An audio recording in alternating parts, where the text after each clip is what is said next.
dark one with its sure, silent step. It is noontime. They lay aside their tar-crusted tools and take turns over the buckets of water, splashing it on their faces and lathering their arms with umber suds. Friday lunchtime is the best part of the whole week. This is the day they all pile into the biggest truck and head down the mountain for subs and beer at Ida's. "You coming?" Hazlitt calls from the back of the truck to Wallace, who shakes his head no. "Ah, come on," Hazlitt calls with a jerk of his arm. "Can't," Wallace says, in a resolute voice that causes the men to grin down at him. "And why the hell not?" Hazlitt calls, though he surely knows why. "'Cause of Hyacinth," Wallace says uneasily. "She's temperate." "And what the hell's that mean, temperate?" Hazlitt calls back. Wallace chews his lip and thinks a minute. "Means if she smelt it on me, her temper'd be riled," he says so earnestly that they can't contain it any longer. They all burst out laughing, and none laughs harder than Cluggs, who, if the truth be known, is secretly fond of this strange little man, whom he will never see again once this truck rounds the bend. Aubrey Wallace settles himself down now on a can of sealant, with his lunchbox propped on his knees. He watches the truck start down the road. From a distance, he might pass for a child.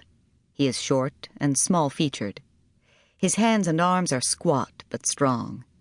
He is a shy man with eyes that are soft and brown and wary.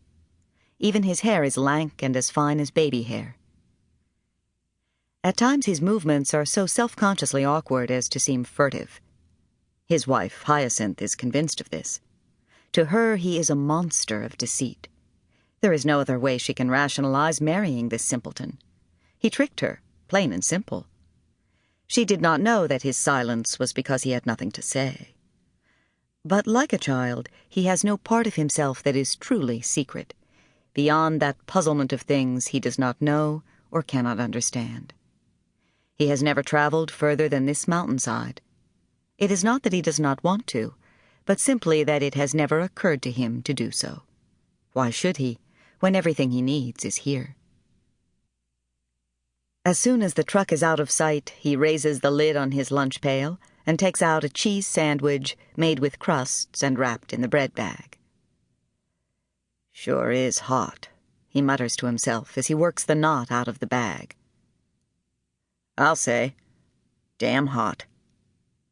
He looks around, then says a little louder, "Hot enough for you?" Then he shakes his head and chuckles. "Oh, I'll say, hot as hell. Hot as Gorsy's underpants." And then he looks down guiltily.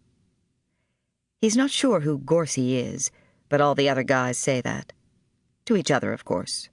Never to him. People rarely talk to him. But that's fine with him. Conversations make him nervous.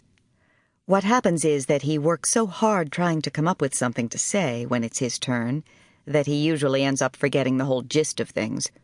Or else the conversation will have taken a turn he hasn't noticed, and he'll still be on Carson's goat and how bad it smells when everybody else is talking about Reverend Brassy's ailing mother.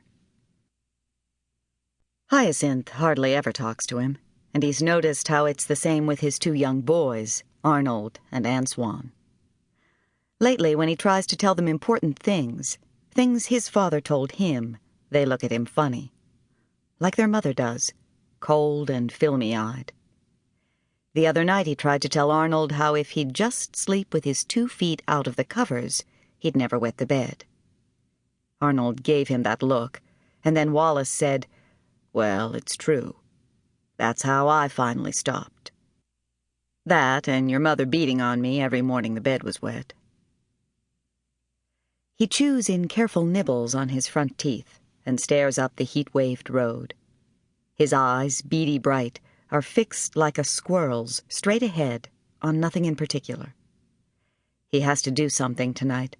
Something for the wife. But damn it, he can't think what it is. He squints and tries hard to remember. It was something to do with dying.